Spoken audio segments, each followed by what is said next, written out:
প্রিয় পঞ্চম গণবিজ্ঞপ্তি নিয়োগ প্রত্যাশীগণ, আসসালামু আলাইকুম। আজকে আমি একটি গুরুত্বপূর্ণ খবর নিয়ে হাজির হয়েছি। পঞ্চম গণবিজ্ঞপ্তির সুপারিশ রিট জটিলতায় পড়েছে। শিক্ষাবার্তা.com 3 জুন তারিখে এ খবরটি প্রকাশিত হয়েছে। রিট জটিলতায় আটকে যাচ্ছে পঞ্চম গণবিজ্ঞপ্তির প্রাথমিক সুপারিশের ফল।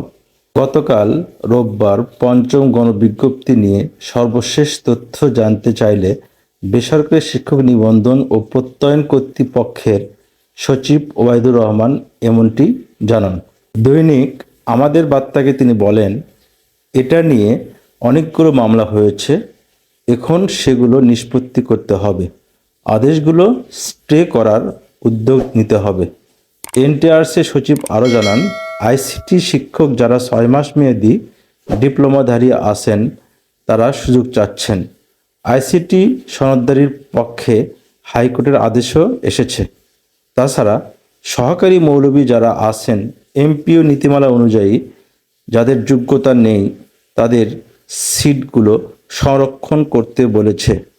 এরকম প্রায় 100 জনের মতো আছেন। এগুলো নিয়ে এখন কাজ চলছে। এই প্রক্রিয়াগুলো শেষ না হলে সুপারিশ করা যাচ্ছে না। অভ্যন্তরীণ যে কাজগুলো ছিল সেগুলো চলছে। ইন্ডেক্সধারীদের তথ্য নিয়ে আসছে।